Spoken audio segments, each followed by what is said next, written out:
Have you ever noticed that a single phrase can turn your life or someone else's upside down? Words can tear families apart and cause us to lose our best employees. Children stop believing in themselves. And the scariest part is that we often don't realize how we're ruining the life of someone close to us or with a careless remark. So this is Nadezhda Koroleva from the Omline Academy of Superconscious State Coaching. Today we'll be exploring how words can change another person's reality. We'll also discuss why some people can literally program our destiny, while others are easily influenced by the words of others, and how to become such a programmer, or conversely, how to resist that influence. Stay tuned.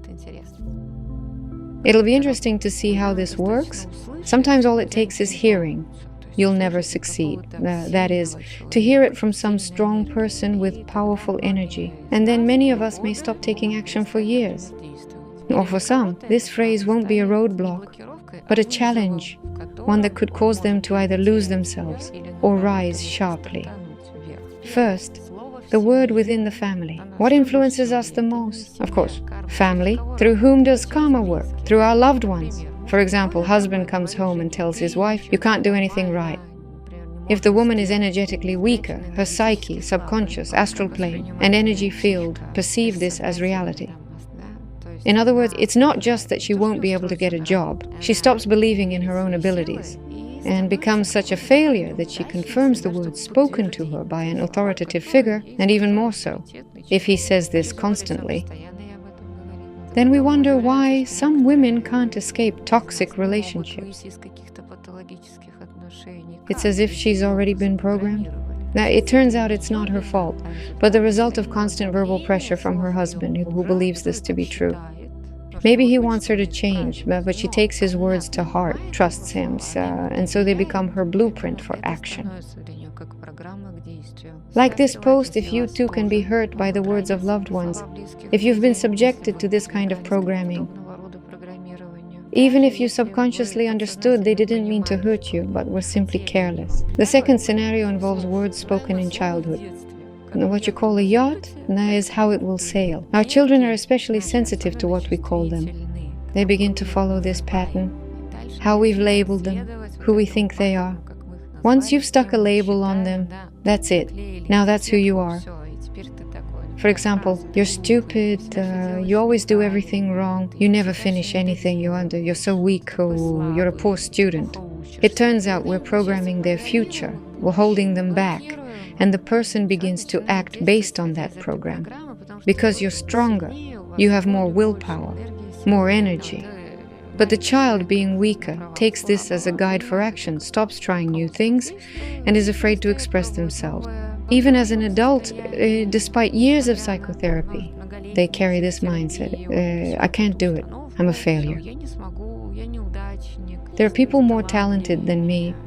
Please write in the comments what word your parents used to call you, and whether those labels were supportive or hurtful. Next up, words at work are wonderful bosses. As a rule, I'm the boss, you're a fool. If the boss is a person with strong energy, a wealth of life experience, age, status, and so on, and they constantly repeat, "Without me, you're nobody. You can't get anything done on your own. I have to do everything myself." Or if they point out some flaw of yours and speak about it categorically, as if you've always been that way on this and have no chance of changing, as if they're simply stating a fact, you lose your initiative in response, but the company can fall into stagnation. Or conversely, a true leader can offer tremendous support with their words, rally the team and say, "I believe in you, let's move forward, let's have a good job." But again, praise must be given at the right time. If you face similar stigmatization at work when you were labeled with a certain word and began to behave accordingly, please share your experience in the comments. I've met many people who, thanks to that kind of labeling, went on to achieve a great deal by spending years trying to prove to some boss that he was wrong. And because of that, they became very successful people. Tell us about your experience. Did you ever have to prove anything to anyone? Or did it break you and limit you in some way? Next, let's explore psychological types, because not all of us are equally receptive to words. There are people whose words hold great power. Their energy immediately influences another person's energy field. If you're near such a person, their words will either strengthen you or weaken you. So if your psychotype is weaker, you'll feel it. And then what's left? You'll have to learn to protect your own energy field. Otherwise, you'll keep living out someone else's script, or with their definitions instead of your own. You could live your whole life this way and never hear your own I, or your own definition, your own voice. Let's figure out what you can do. Try to notice what words you hear from the outside, and how you already refer to yourself on the inside. I'm a failure. I'm ugly. Nobody loves me. I'm alone. Nobody helps me. I never get anything done. Write your own version.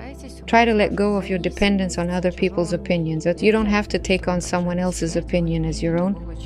Then other people's words will stop breaking you. People talk about what's hurting them.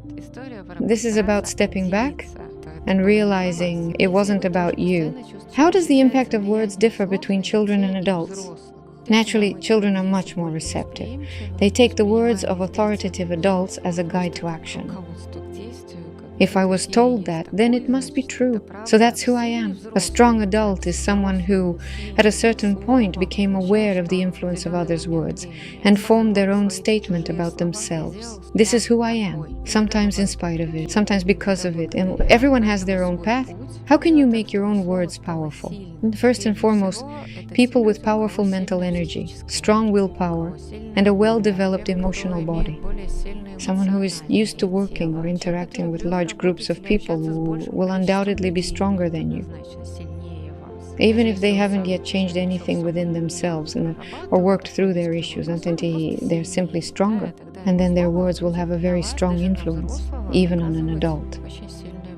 That's why both children and adults can retain this vulnerability to the words of others.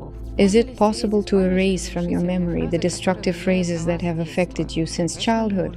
Of course. Well, in fact, it's better to remember them. At the very least, realize that you've long since outgrown that stage. Well, you're an adult now. You've achieved a lot. You're no longer the person they once called you. You used to believe it. Now you're a different person. How can you protect yourself from the words of a powerful person if you're weaker in energy? The simplest thing is to decide before the conversation even begins. You don't have to be liked by them.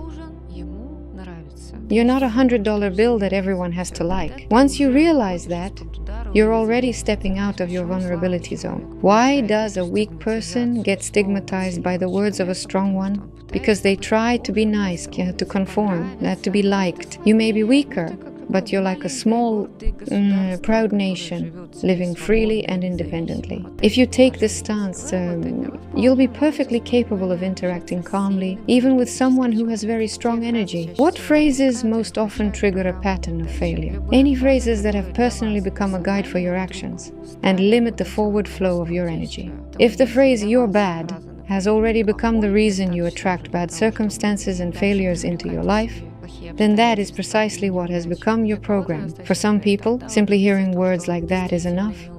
For others, it takes a traumatic experience during which they internalize that message and tell themselves, yes, that's who I am, but that was who you were then. Now you're a different person.